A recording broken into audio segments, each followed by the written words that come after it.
हिंदी माध्यम आप सभी बच्चों का आज की ऑनलाइन क्लास में स्वागत करती हूँ। बच्चों, मैं मैथ्स 1 लेसन नंबर 4 है अनुपात और समानुपात वो पढ़ रहे हैं। आधे से ज्यादा लेसन जो है वो ऑलरेडी हो चुका है। हमने अनुपात और समानुपात से संबंधित बहुत सारी विशेषताएं और गुणधर्म अपनी पिछली ऑनलाइन क्लासेस में सीखा है। आज की ऑनलाइन क्लास में हम जो टॉपिक पढ़ने वाले हैं वो बहुत ही इम्पोर्टेंट है आपके आगे आने वाले एक्सरसाइज के लिए। तो जो आपने पीछे सीखा है, आई होप कि आप सभी लोगों को वो याद है, क्योंकि जब हम अभी नया वाला टॉपिक इसमें करेंगे तो उसमें भी जो हमने पीछे सीखा है उसकी जरूरत हमको पड़ेगी। तो चलिए शुरू करते हैं आज का टॉपिक, आज का नया टॉपिक जो हमको सीखना है हमारी ऑनलाइन क्लास में। लेसन नंबर 4 अनुपात और समानुपात हम सीख रहे हैं और आज हम समानुपात से संबंधित जो नया गुणधर्म सीखने वाले हैं वो है तुल्य अनुपात का प्रमेय। अगर आपने टाइम टेबल जो है वो ध्यान से देखा होगा तो आपको पता होगा कि आज हम तुल्य अनुपात का प्रमेय सीखने वाले हैं। इसके पिछली आपकी ऑनलाइन क्लास में आपने तुल्य अनुपात के कुछ गुणधर्म जो है वो सीखे हैं और उनका इस्तेमाल कैसे करना है उदाहरण में वो भी सीखा है, जैसे कि विपर्यासानुपात, एकांतरानुपात, योगानुपात, योगांतरानुपात। ये अलग अलग गुणधर्म जो है तुल्य अनुपात से संबंधित वो कैसे आए और उनका कैसे हमें इस्तेमाल करना है क्वेश्चंस में, वो हमने सीखा। अभी आज की क्लास में हम तुल्य अनुपात का प्रमेय किसे कहते हैं वो हम प्रमेय सीखेंगे, तुल्य अनुपात का प्रमेय। और उसके बाद हमें उदाहरण में उसको कैसे इस्तेमाल करना है, सवाल हल करने के लिए किस तरह से उसका उपयोग करना है, वो भी हम कुछ उदाहरण के माध्यम से सीखेंगे। तो चलिए पहले देखते हैं कि हमारे प्रमेय का स्टेटमेंट क्या है, विधान क्या है, यानी कि तुल्य अनुपात का प्रमेय क्या कहता है, होता क्या है प्रमेय, वो हम देखेंगे। यहाँ पर मैंने स्टेटमेंट जो है वो लिखा है प्रमेय का, यदि A/B बराबर C/D, यानी कि अगर आपको कोई भी दो अनुपात जो है वो दिए गए हैं जो समान है, तुलनात्मक है, तो ऐसी स्थिति में A/B बराबर A+C/B+D। अगर आप ध्यान से देखेंगे तो आपको समझ में आएगा यहाँ पर A+C/B+D जो लिखा गया है, यानी कि हमने अपने अनुपात के जो दोनों अंश हैं A और C उनको जोड़कर अंश में लिखा है और जो हर दिया गया है B और D उसे जोड़कर हमने यहाँ पर हर में लिखा है B+D बराबर C/D होगा। यानी कि अगर आपको दो अनुपात दिए गए हैं जो दोनों अनुपात अगर एक दूसरे के समान है, तो यदि हम एक नया अनुपात तैयार करते हैं जिसमें हम दोनों अंश को जोड़कर अंश की जगह पर लिखते हैं और दोनों हर को जोड़कर हर की जगह पर लिखते हैं, तो हमें जो नया अनुपात मिलेगा उसका भी मान पहले दोनों अनुपात के बराबर ही होगा, कोई भी परिवर्तन नहीं होगा। तो यदि अगर पहले अनुपात का मान 1/2 है तो अगर दोनों के अंश को जोड़ेंगे अंश की जगह पर लिखेंगे, दोनों के हर को जोड़ेंगे हर की जगह पर लिखेंगे, तो उसको भी हल करेंगे तो उसका मान 1/2 ही आएगा। भले ही वो आपको देखने में अलग लगे, हमें नंबर्स वहां पर ज्यादा दिखाई दे, पर जब हम उनको सरल करेंगे, हम जब उनको हल करेंगे तो उसका मान भी हमको सेम ही मिलेगा। अभी जिस बच्चे ने अपना हैंड रेस किया है, अभी आपको पता है कि हमारी क्लास पूरी होने के बाद ही आपको लास्ट में डाउट पूछने का मौका मिलता है। तो जो भी आपको डाउट है आप उसे नोटबुक में नोट करके रखो, जैसे ही हमारा पढ़ाकर हो जाएगा फिर आपको टाइम दिया जाएगा पूछने के लिए, तो आप तभी अपना क्वेश्चन पूछ सकते हो।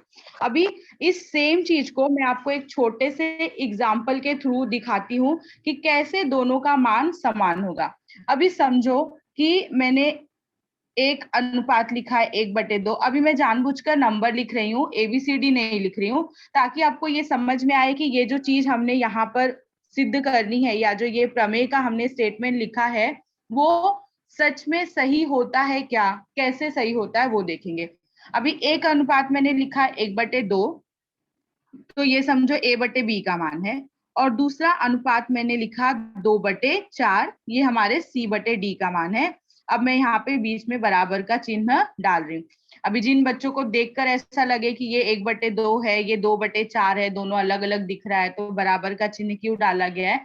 तो वो इसलिए कि नंबर्स भले अलग अलग दिख रहे हैं लेकिन दोनों का मतलब एक ही है। अगर इस 2/4 को मैं और अगर सरल करती हूँ तो 2 एकम 2, 2 दूनी 4, तो इसका मान भी 1/2 ही आएगा। अगर किसी चीज को 2 भाग में डिवाइड किया और उसमें से एक भाग लिया गया है तो 2 में से एक लिया गया है, तो यानी कि आधा। उसी तरह से किसी चीज को 4 भाग में डिवाइड किया गया है और उसमें से 2 भाग लिया गया है तो वो भी आधा ही हुआ, तो दोनों का मतलब सेम है। तो अगर 1/2 बराबर 2/4 ऐसे अगर हमको कोई दो भिन्न दिए गए हैं, अब हम अपने तुल्य अनुपात का प्रमेय इस्तेमाल करेंगे। अंश को अंश के साथ जोड़ेंगे, हर को हर के साथ जोड़ेंगे और भिन्न के रूप में लिखेंगे। तो 1 + 2 और नीचे मैंने लिखा 2 + 4। अभी हल करेंगे तो 2 और 1 3, 4 और 2 6। अभी इस 3/6 को भी अगर मैं और सिंप्लीफाई करती हूँ और सरल रूप में करती हूँ, कट करेंगे तो 3 एकम 3, 3 दूनी 6, तो इसका भी मतलब समान होगा। तो यही है हमारा तुल्य अनुपात का प्रमेय। तो ऐसा डाउट नहीं रखना है कि ऐसा कैसे हो सकता है, ऐसा होगा, 100% होगा। अभी हम अपने इस प्रमेय को भी सिद्ध करके देखेंगे कि बिना नंबर लिखे हम इसको कैसे हल कर सकते हैं। पर आपको कॉन्सेप्ट एकदम अच्छी तरह से समझ में आए, ऐसा क्यों होता है वो समझ में आए, इसलिए मैंने आपको ये उदाहरण जो है वो दिखाया। तो 1/2 और 2/4 अगर कोई दो भिन्न आपको दी गई है जो बराबर है, तो अगर हम तुल्य अनुपात के प्रमेय के हिसाब से लिखते हैं तो जो भिन्न हमको मिलेगी उसका भी मान पहली दोनों भिन्न के बराबर ही होगा। यही है हमारा तुल्य अनुपात का प्रमेय। अब हम अपने इस प्रमेय को सिद्ध करेंगे। जैसे हमें कोई भी गुणधर्म होता है, कोई भी प्रमेय दिया होता है, जब हम उसको क्वेश्चंस में इस्तेमाल करते हैं, उदाहरण में इस्तेमाल करते हैं, तो उसके पहले वो प्रमेय कैसे आया उसको हम सिद्ध करना सीखते हैं और उसके बाद हम क्वेश्चंस में उसको इम्प्लीमेंट करते हैं। तो अभी हम देखेंगे कि ये प्रमेय जो है ये कैसे सही साबित होगा, तो हम उसको सिद्ध करके देखेंगे। शुरू करेंगे। अभी यहाँ पे दिया है A/B = C/D, दो अनुपात आपको दिए गए हैं और बोला गया है कि दोनों समान है। तो हम ऐसे करेंगे, माना A/B = C/D = K। अभी इस तरह से K मानकर सवाल को हम पीछे भी एक्सरसाइज में हल किए हैं, जब हम विपर्यासानुपात या योगानुपात, अंतरानुपात का सवाल किए तो वहां पर भी हमने ये चीज की है, तो कुछ नया नहीं है। ये दोनों भिन्न समान है तो मैंने उस दोनों भिन्न के बराबर एक नंबर ले लिया है K, कि माना कि ये भी K के बराबर है, ये भी K के बराबर है। अब तुलना करेंगे तो A का मान हो जाएगा BK और C का मान हो जाएगा DK, ऐसे लिख देंगे। अब ये जो हमने नई चीज लिखी है अपने तुल्य अनुपात में, उसको लिखेंगे A + C = B + D। मान रखेंगे A की जगह पे BK और C की जगह पे DK, तो ये हो जाएगा BK + DK / B + D। उसके बाद हम K को कॉमन ले लेंगे, B + D / B + D। अभी नीचे भी B + D है, ऊपर भी B + D है, तो हम इसको कैंसिल कर सकते हैं। क्या बचेगा हमारे पास? K बचेगा। अब हमको क्या मिला? A/B = K था, C/D उसका भी मान K के बराबर है, और जो ये A + C/B + D हमने लिखा था उसका भी मान K के बराबर है। तो कथन नंबर 1 और कथन नंबर 2 से दोनों का राइट हैंड साइड सेम है, तो यानी कि A/B = C/D बराबर A + C/B + D होगा। तो अगर कोई भी दो भिन्न समान दी गई है तो अगर हम उसके अंश को, सारी भिन्नों के अंश को जोड़कर अंश में लिखे और उसके हर को जोड़कर हर में लिखे, तो जो नई भिन्न हमको मिलेगी उसका भी मान पुरानी भिन्न के बराबर ही होगा। ये है हमारा तुल्य अनुपात का प्रमेय। अभी इसको हम थोड़ा सा एक्सटेंड करेंगे। अभी जो यहाँ पर ABCD मैंने लिखा था तो सिर्फ वहां पर एक एक ही संख्याएं थी। अभी समझो ऐसा हमने ऑलरेडी इस्तेमाल किया है, हमें ज्ञात है कि A/B = AL/BL। इसका मतलब ये है कि अगर कोई भी भिन्न हमको A/B के रूप में दी गई है तो अगर मैं भिन्न के अंश में और हर में दोनों में सेम संख्या से गुणा करूं तो भिन्न का मान बदलता नहीं है। तो a बटे b था, a में l से गुणा किया गया है, b में l से। यहाँ पर l मैंने इसलिए लिखा है कि इसका मतलब कि उसकी जगह पर कोई भी संख्या हो सकती है, सिर्फ 0 नहीं होना चाहिए, क्योंकि अगर यहाँ पे 0 लिख देंगे तो ये भी 0 हो जाएगा, ये भी 0 हो जाएगा, और फिर ये हो जाएगा नॉट डिफाइंड, यानी कि इसको हम परिभाषित नहीं कर सकते 0 बटे 0 को, वो अपरिभाषित हो जाएगा। तो इसके लिए सिर्फ कंडीशन यही है कि इस जगह पर 0 नहीं होना चाहिए, हमको 0 से गुणा नहीं करना है, बाकी हम कोई भी धनात्मक ऋणात्मक कोई भी संख्या ले सकते हैं। तो अगर भिन्न के अंश और हर में हम सेम संख्या से गुणा करते हैं तो हमारे भिन्न का मान जो कभी भी बदलता नहीं है। तो इस चीज को हमें याद रखना है। इसकी जरूरत इसलिए है क्योंकि जब हम सवाल को हल करेंगे तो वहां पर हमको चरांक के साथ साथ, जैसे ये ABCD चरांक सब दिए गए, इसके साथ साथ आपको नंबर्स भी दिए गए होंगे। तो उसे हमें समझना है कि अगर नंबर से अंश और हर में सेम संख्या से गुणा किया गया है तो उसका मान नहीं बदलेगा। तो इस तरह से अगर हम कंडीशन अप्लाई करते हैं, अगर हमको दिया गया है कि a बटे b बराबर c बटे d बराबर k, और दिया गया है कि al बटे bl बराबर cm बटे dm बराबर k, जैसे ABCD था पहले सिर्फ लिखा था, अगर उसमें सेम सेम संख्या से गुणा करके भी लिखा तो उसका मान भी k के बराबर होगा। तो अब जब हम तुल्य अनुपात का प्रमेय लगाएंगे तो हमें मिलेगा कि AL प्लस CM बटे BL प्लस DM बराबर K। अभी ये वाला और ये वाला दोनों एग्जैक्टली सेम है, सिर्फ यहाँ पर आपको एक एक ही चरांक दिया गया है और यहाँ पर आपको चरांक के साथ जो A B C D जो चरांक थे उसके साथ आपको संख्याएं लिखकर दी गई हैं, लेकिन फिर भी सूत्र वैसा ही होगा, मान जो है वो बदलेगा नहीं। तो इसे हम कहते हैं तुल्य अनुपात का प्रमेय। अभी यहाँ पर हमने जो भी डिस्कस किया है प्रमेय का स्टेटमेंट या जो भी उसको हल किया है, इसमें हमने सिर्फ 2 ही अनुपात लिए हैं, A बटे B और C बटे D। तो ऐसे अगर आपको 2 अनुपात, 3 अनुपात, 4 अनुपात, 5 अनुपात, चाहे कितने भी अनुपात जो है वो दिए गए हो, तो तुल्य अनुपात का प्रमेय लगाकर हम लिख सकते हैं कि अगर हम अंश को, सबके अंश को जोड़ दे और सबके हर को जोड़ दे और उसको भिन्न के रूप में लिखे तो नई भिन्न का मान पुरानी भिन्न के मान के बराबर ही होता है। तो ये है हमारा तुल्य अनुपात का प्रमेय। अभी हम इस सेम प्रमेय पर आधारित कुछ सवाल करेंगे जिससे आपका कॉन्सेप्ट जो है वो पूरा क्लियर हो जाएगा। ये उदाहरण का क्वेश्चन है, आपकी टेक्स्ट बुक से ही है। दिया गया है निम्नलिखित कथनों में रिक्त स्थानों की पूर्ति कीजिए।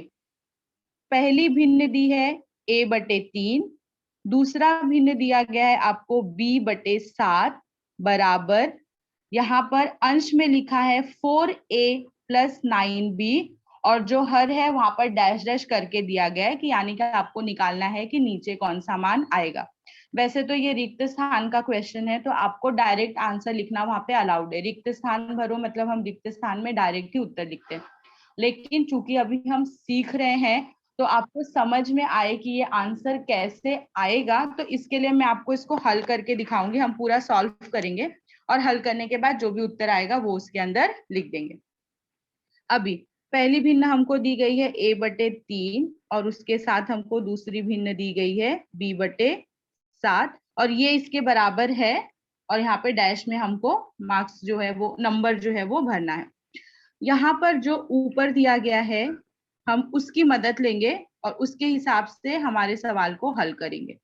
अभी 4A यानी ये जो संख्या A दी है इसके साथ 4 का गुणा दिया है और ये जो संख्या B दी गई है 9B यानी उसके साथ 9 का गुणा किया गया है। तो जब हम तुल्य अनुपात का प्रमेय लगाते हैं तो हम अंश को अंश के साथ जोड़ते हैं, हर को हर के साथ जोड़ते हैं। अगर मैं डायरेक्ट तुल्य अनुपात का प्रमेय लगाऊं तो मुझे क्या मिलेगा, A प्लस B बटे 3 प्लस 7। अगर मैं डायरेक्ट प्रमेय लगाती हूँ तो तुल्य अनुपात के प्रमेय से, लेकिन यहाँ पे आंसर में मुझे A प्लस बी नहीं चाहिए, 4A चाहिए और 9B चाहिए। तो इसका मतलब मतलब है कि ये तुल्य अनुपात का प्रमेय लगाने के पहले मुझे नंबर ऐसा लाना है कि ए के साथ 4 होना चाहिए और बी के साथ 9 होना चाहिए, उसके बाद मैं तुल्य अनुपात का प्रमेय लगाऊंगी। तो ये जो हमारी भिन्न दी गई है, इसमें मुझे ए के साथ 4 चाहिए, तो मैं इसके अंश में और हर में दोनों में 4 से गुणा कर दूंगी। जब दोनों में 4 से गुणा कर देंगे तो ये 4a मिल जाएगा और भिन्न का मान भी नहीं बदलेगा। किसी भी भिन्न के अंश और हर जब दोनों में हम किसी संख्या से गुणा करते हैं तब उस भिन्न का मान नहीं बदलता है। सिर्फ हम गुणा कर रहे हैं तो संख्या बड़ी हो जाएगी, लेकिन उसका मतलब भी वही रहेगा जो पहले था। सेम यहाँ पर b/7 है, b के साथ मुझे 9 चाहिए, तो मैं इस वाले भिन्न में ऊपर और नीचे यानी अंश और हर में दोनों में 9 से गुणा करूंगी ताकि मुझे ये वाला 9 भी मिल जाए। तो जो आपको क्वेश्चन में दिया गया है आपको उसी से मदद लेनी है, उससे हिंट लेना है और फिर उसके अकॉर्डिंग ही अपने क्वेश्चन को चेंज करना है। तो अभी हम जब गुणा करेंगे तो ये हो जाएगा 4a बटे नीचे भी 4 से गुणा करेंगे तो 12 आ जाएगा। यहाँ पर 9 से गुणा करना है तो 9 भी, नीचे भी 9 से गुणा करना है, 9 सत्ते 63। ठीक, इस तरह से लिख लेंगे। अब यहाँ पे 4a हो गया, अब 9 भी हो गया। अब जो चाहिए था क्वेश्चन में ऊपर वो ऑलरेडी आ गया है, तो अब हम तुल्य अनुपात का प्रमेय जो है वो लगा सकते हैं। तुल्य अनुपात के प्रमेय से तो ये हो जाएगा 4a प्लस 9b बटे 12 प्लस 63। सो 4a प्लस 9b अपॉन 75, ये हो जाएगा आपका आंसर। वैसे ये आंसर भी लिखने की जरूरत सब जगह नहीं है, अगर आप 12 प्लस 63 लिखोगे तो भी चलेगा और अगर दोनों को जोड़ के फाइनल आंसर ऐसा लिखोगे तो भी चलेगा। तुल्य अनुपात का प्रमेय बहुत आसान है। अंश में अंश को जोड़ना है, अंश की जगह पे लिखना है, हर में हर को जोड़ना है, हर की जगह पे लिखना है, बस खाली इतना ही करना है। ध्यान देने की जरूरत इतनी है कि अगर आपके जो अनुपात में नंबर्स दिए गए हैं सेम वैसा ही जोड़ के रूप में भी दिया है तो डायरेक्ट तुल्य अनुपात का प्रमेय लगेगा। अगर भिन्न की संख्या अलग दिख रही है और आपको यहाँ पर अलग दिया गया है तो तुल्य अनुपात लगाने के पहले हमको गुणा करने वाला प्रोसेस जो है वो करना पड़ेगा। गुणा करके पहले अंश को सेम दिखे या हर सेम दिखाई दे वैसा बनाना पड़ेगा और फिर जोड़ना होगा। तो अब ये हो गया हमारा आंसर, उसको हमें यहाँ पर ब्लैंक में जो है वो लिख देना है। एक और क्वेश्चन देखते हैं सेम ऐसा ही। x/3 बराबर y/5 बराबर z/4 बराबर 5x minus 3y plus 4z और नीचे डैश डैश डैश दिया गया। अभी यहाँ पर हमको एक साथ 1 2 3 भिन्न जो है वो दी गई है। तो चाहे भिन्न आपको 2 दिया गया हो, 3 दिया गया हो, 4 दिया गया हो, हमेशा प्रोसेस जो है वो सेम होगा। अभी अगर हम तुल्य अनुपात का प्रमेय डायरेक्ट लगाते हैं तो हमको मिलेगा x plus y plus z, लेकिन हमको यहाँ पे एक्स वाई जेड नहीं चाहिए, x के साथ 5 चाहिए, y के साथ -3 चाहिए और z के साथ हमको 4 चाहिए। तो तुल्य अनुपात का प्रमेय लगाने के पहले हम उसमें जो जो संख्या चाहिए एक्स वाई जेड के साथ उसका हम भिन्न में गुणा करेंगे अंश और हर के साथ और उसके बाद हम तुल्य अनुपात का प्रमेय जो है वो लगाएंगे। तो ऐसे हमको दिया गया है x/3 बराबर y/5 बराबर z/4। तो अब ये बराबर हो जाएगा, यहाँ पर 5 चाहिए तो इसमें हम 5 से गुणा करेंगे ऊपर भी नीचे भी। 5x माइनस 5 इंटू 3 बराबर, यहाँ पर -3 चाहिए तो -3 से गुणा करेंगे, -3y बराबर -3 इंटू 5। यहाँ पे 4 चाहिए तो 4 से गुणा करेंगे ऊपर नीचे। नेक्स्ट 5x अपॉन 15 बराबर -3y अपॉन 15 बराबर 4z अपॉन 16। नेक्स्ट अब हम लगाएंगे तुल्य अनुपात के प्रमेय से। अब अंश को सारा एक साथ जोड़ देंगे और हर को सारा एक साथ, तो ये हो जाएगा 5x minus 3y plus 4z upon 15 minus 15 plus 16। ये और ये cancel, 5x minus 3y plus 4z upon 16। तो ये हो जाएगा हमारा फाइनल आंसर। आई होप कि सभी बच्चों को समझ में आया होगा। एकदम आसान है। तुल्य अनुपात का प्रमेय, अंश को अंश के साथ जोड़ना है और हर को हर के साथ जोड़ना है और भिन्न बनानी है, चाहे उसमें 2 दिया हो भिन्न, 3 दिया हो या 4 दिया गया हो। बस कई कई जगह पर तुल्य अनुपात का प्रमेय लगाने के पहले आपको चेक कर लेना है कि जो हमें पूछा गया है, जो हमें सिद्ध करना है, जो आंसर लेकर आना है, उसमें यही वाला अंश और हर दिखाई दे रहा है या इससे अलग दिखाई दे रहा है। अगर अलग दिखाई दे रहा होगा तो जो नंबर उसके साथ में दिया गया है उसी नंबर से हम अपने भिन्न को गुणा और भाग करेंगे, या फिर ऐसा कहें कि उसके अंश और हर दोनों में गुणा करेंगे। वो बदलाव करने के बाद, वो चेंज करने के बाद तब आपको जोड़ने की प्रक्रिया जो है वो शुरू करनी है। बस इतना ही, बाकी करना सब में वही है, अंश को अंश के साथ जोड़ना है, हर को हर के साथ जोड़ना है। तो यह है आपका एग्जाम्पल नंबर 2। अब एक और एग्जाम्पल देखते हैं जो दिखने में बहुत बड़ा है, ऐसे लगेगा कि बहुत बड़ा सवाल है, बहुत लंबा सवाल है, लेकिन उसका हल जो है वो एकदम आसान है। दिया गया है, यदि a बटे x minus 2y plus 3z बराबर b बटे y minus 2z plus 3x बराबर c बटे z minus 2x plus 3y तथा x plus y plus z not equal to 0। अभी ये जो कंडीशन यहाँ पर दी गई है, x plus y plus z not equal to 0, ये बहुत इंपॉर्टेंट है, क्योंकि अभी यहाँ पे देखो x y z के सारे नंबर जो है वो हर में दिए गए हैं और जो हमको सिद्ध करना है उसमें भी ये हर में दिया गया है। तो यहाँ पर इसका मान 0 नहीं होना चाहिए, क्योंकि अगर ये 0 हो गया तो नीचे का पूरा 0 हो जाएगा और फिर जो भिन्न जो होगी वो हमारी इंफिनिटी हो जाएगी।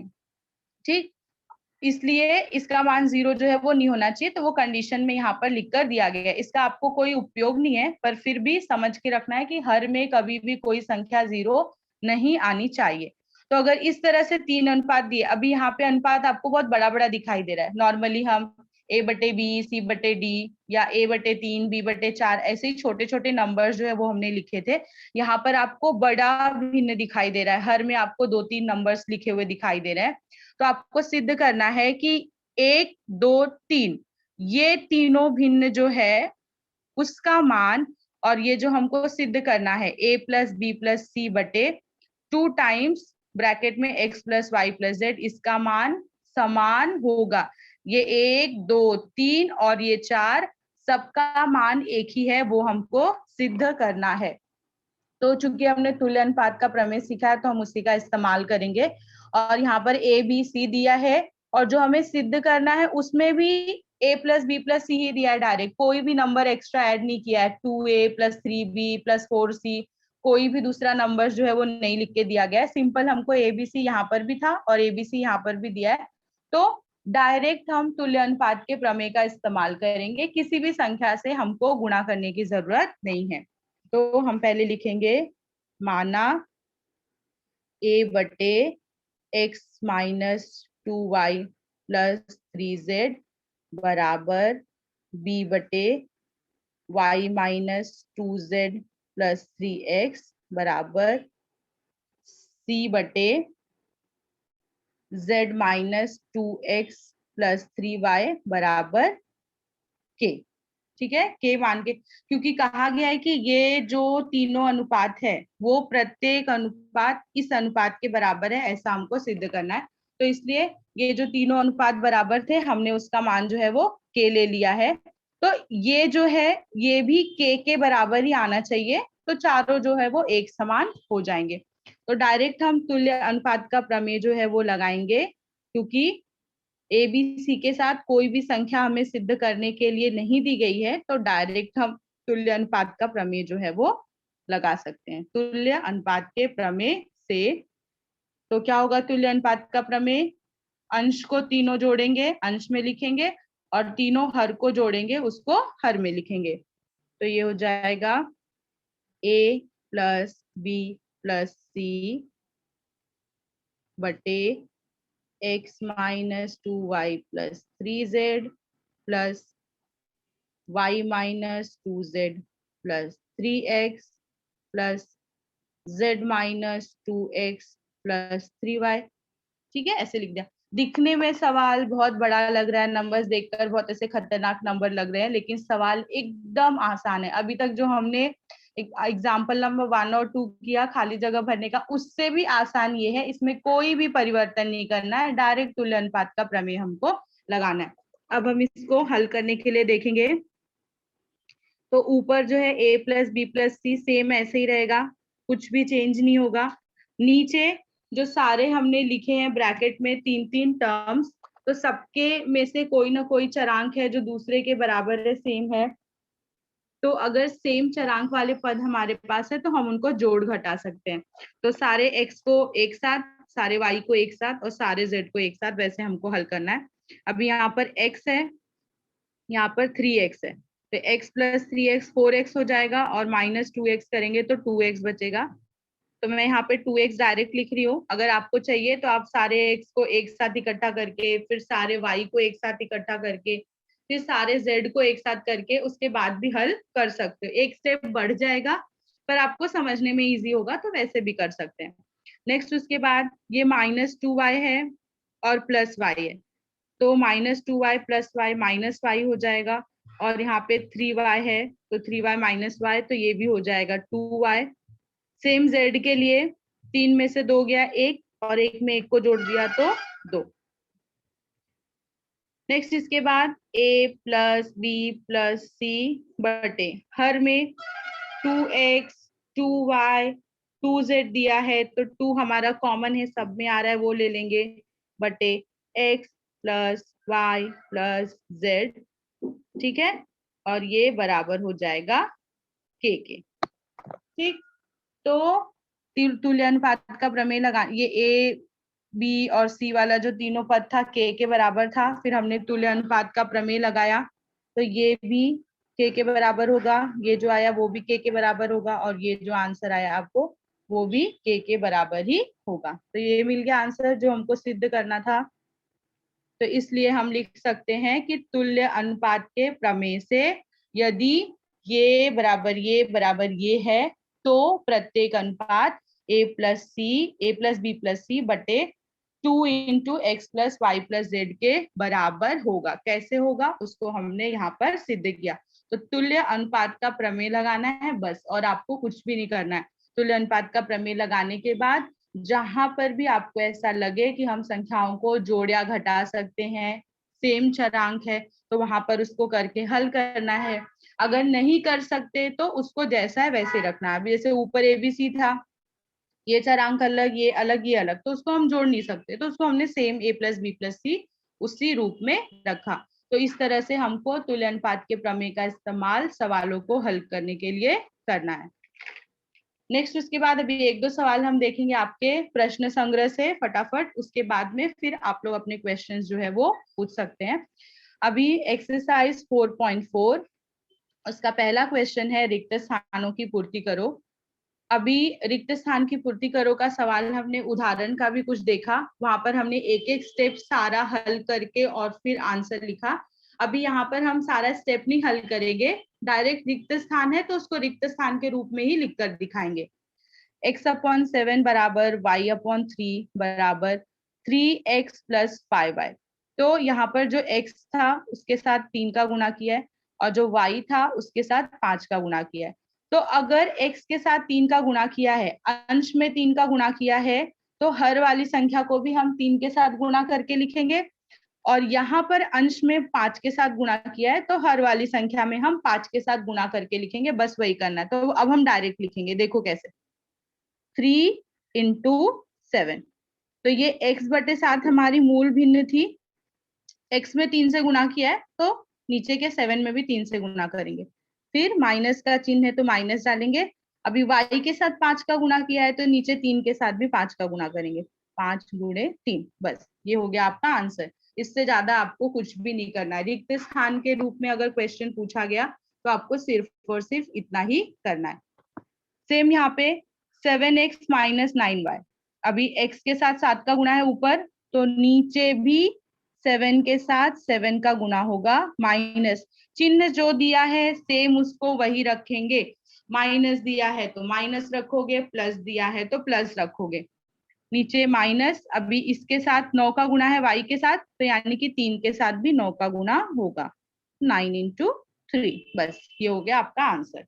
अगर आपको चाहिए तो एक और स्टेप करके इसको सिंप्लीफाई करके लिख सकते हो, नहीं लिखना है तो ऐसे भी लिखा तो भी चलेगा। सेम वैसे ही क्वेश्चन नंबर 2 भी करना है। अब यहाँ पे a minus 2b plus 3c दिया है, तो पहला a ही लिखा गया है, कोई परिवर्तन नहीं है, तो पहले में हम 3 जैसे दिया है सेम वैसे ही लिखेंगे, कोई परिवर्तन नहीं। जो b था उसमें -2 का गुणा है, तो नीचे 4 में भी -2 का गुणा करेंगे तो -8 हो जाएगा। यहाँ पर c में 3 से गुणा किया है, तो नीचे भी 3 से गुणा करेंगे तो 21 हो जाएगा। सेम यहाँ पे भी ऐसे। अब यहाँ पे 6 लिखा है, 3 था 3 से 6 हो गया, तो 3 दूनी 6 यानी 2 से गुणा किया है, तो ऊपर भी 2 से गुणा करेंगे तो 2a। यहाँ पे -8 है, यानी 4 में -2 का गुणा किया है, तो b में भी -2 का गुणा करेंगे, -2b। फिर यहाँ पे 14 है, तो 7 में 2 का गुणा किया 14, तो c में भी 2 का गुणा करेंगे, +2c। इस तरह से। तो जिस संख्या में गुणा करके आपको अंश और हर अंश में या फिर हर में दिया है, अगर अंश में दिया है तो उसी संख्या से हर में गुणा करेंगे, और अगर हर में दिया है तो उसी संख्या से अंश में गुणा करेंगे, और ऐसे डायरेक्ट लिखेंगे। इसमें आपको स्टेप्स में हल करके दिखाने की कोई जरूरत नहीं है। नेक्स्ट उसके बाद सेम एक्सरसाइज का सेकेंड क्वेश्चन, यदि 5m माइनस n बराबर 3m प्लस 4n हो तो निम्नलिखित अनुपातों के मान जो है वो ज्ञात कीजिए। तो ऐसे आपको दिया है 5m माइनस n बराबर 3m प्लस 4n। तो सबसे पहले हम इसको भिन्न के रूप में बदलेंगे, क्योंकि अब हम अनुपात वाला सवाल कर रहे हैं तो सब में हमको भिन्न चाहिए, तो भिन्न के रूप में बदलेंगे। m को m के पास लेके आएंगे और n को n के साइड लेके जाएंगे, तो 5m माइनस 3m बराबर 4n प्लस n। तो ये हो जाएगा 2m बराबर 5n, फिर हो जाएगा m बटे n बराबर 5/2। ऐसे हमको भिन्न जो है वो मिल जाएगी, m बटे n बराबर 5/2। अब हम हल कर सकते हैं, जिसका भी मान हमको ज्ञात करना है। पहले ज्ञात करना है m square plus n square upon m square minus n square. ऊपर प्लस का चिन्ह है, नीचे माइनस का चिन्ह है, तो यानी कि हमें भिन्न में योगांतरानुपात का इस्तेमाल करना है, क्योंकि योगांतरानुपात में ऐसे ही होता है, ऊपर प्लस होता है और नीचे माइनस होता है, तो वो करेंगे। उसके पहले यहाँ पर हमको mn मिला है और चाहिए हमको m का वर्ग और n का वर्ग, तो सबसे पहले हम इसको वर्ग कर लेंगे। तो दोनों पक्षों का वर्ग करने पर तो ये हो जाएगा m square upon n square बराबर 25/4। 5 का वर्ग 25 और 2 का वर्ग 4।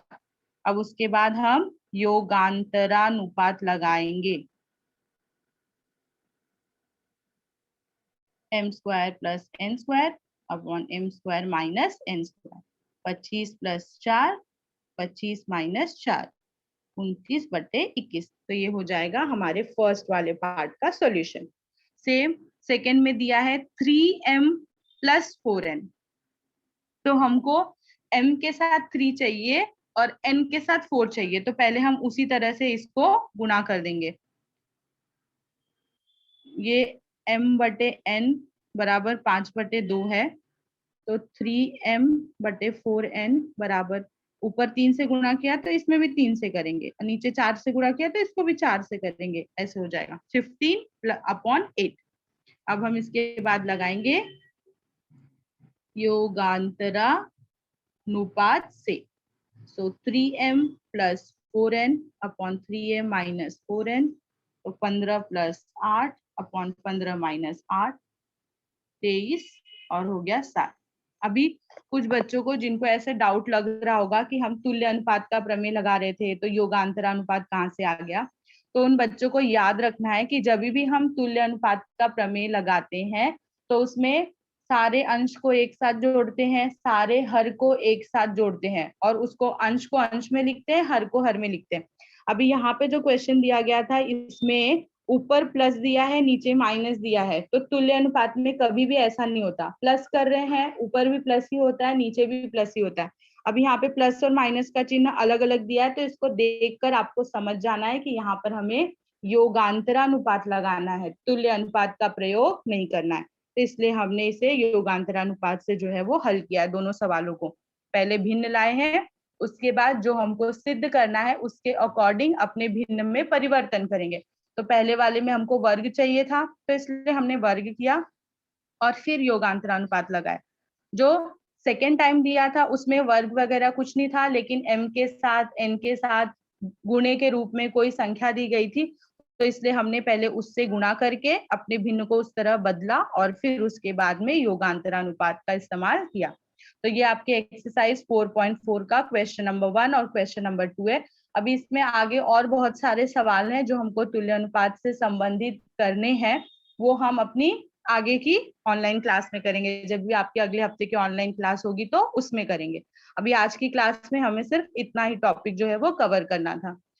अभी जिन बच्चों ने बीच बीच में हैंड रेस किया था क्वेश्चन पूछने के लिए, तो अभी 10 मिनट का टाइम है। आपने जो भी तुल्य अनुपात के प्रमेय पर आधारित वो प्रमेय कैसे सिद्ध करना है, उससे संबंधित जो भी उदाहरण हमने किए हैं और आपके प्रश्न संग्रह के भी जो दो क्वेश्चन हमने आज की क्लास में डिस्कस किए, वो सभी आंसर्स जो है आप अपनी नोटबुक में लिखकर उसको एक बार दो बार अच्छी तरह से प्रैक्टिस कर लीजिए, ताकि आपका कॉन्सेप्ट जो है वो पूरी तरह से क्लियर हो जाए। क्योंकि सेम इसी प्रमेय पर आधारित फिर आगे हम और क्वेश्चन एक्सरसाइज 4.4 में करने वाले हैं। तो नेक्स्ट की हमारी क्लास में हम मिलेंगे और आगे के सवाल जो है वो हल करेंगे। तब तक के लिए आप सभी बच्चों का यही होमवर्क है कि हमने आज जितना भी सीखा है उदाहरण के साथ, सभी बच्चे अपनी अपनी नोटबुक में उसको कंप्लीट कर लेंगे। Okay, thank you everyone.